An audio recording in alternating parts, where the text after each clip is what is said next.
My name is Jason Arrigo. I'm an applications engineer supporting TI's power modules.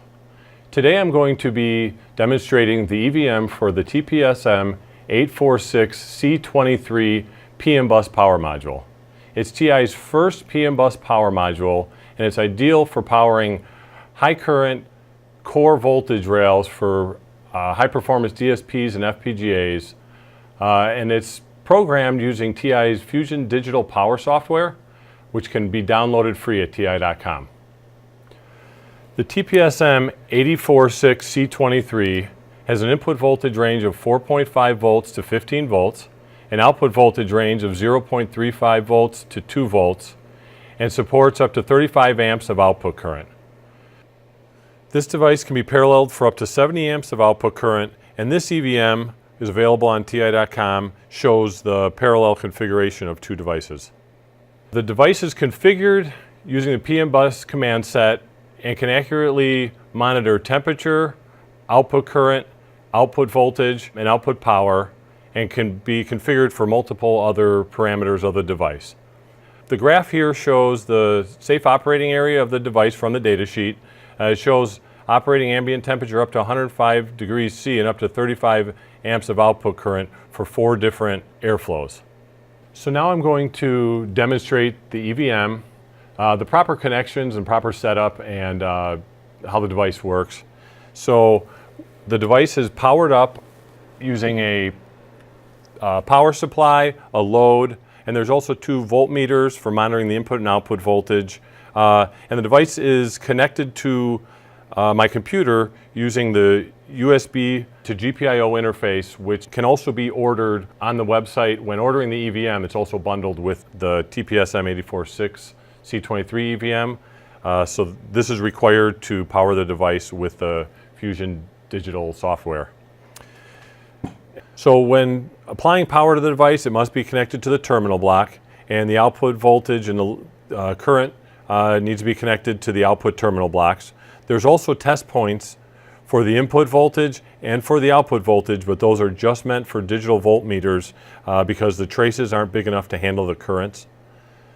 There's also socket test points for both the output voltage and the input voltage, which are meant for connecting an oscilloscope for monitoring waveforms. And there's also additional footprints for output capacitors on both the top of the board and on the bottom side of the board for applications requiring extra output capacitance. And this is the header socket for connecting the USB interface for programming with PM Bus. When the connection is made, this green LED will turn on. The feature test points along the bottom of the board are used for monitoring the features of the device, such as power good and synchronization.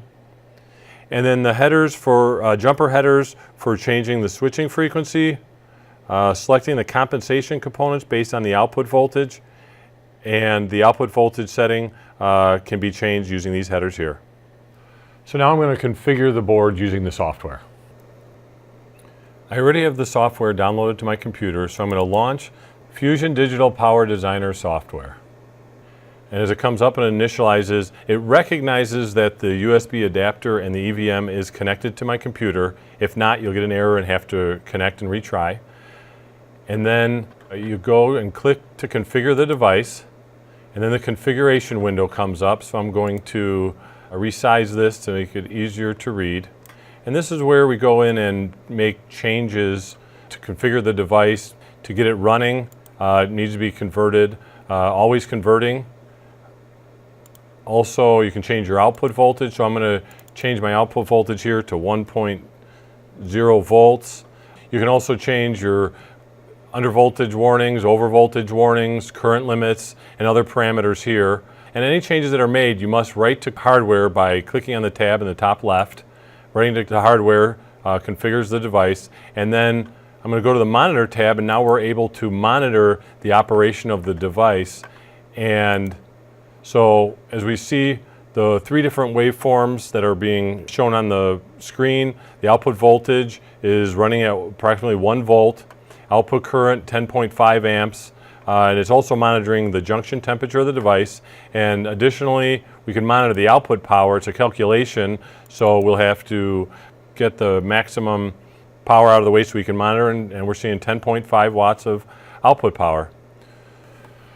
So as you can see, setting up the TPSM 846C23 EVM is quick and easy to do. For more information, go to ti.com/power modules. Thanks for watching.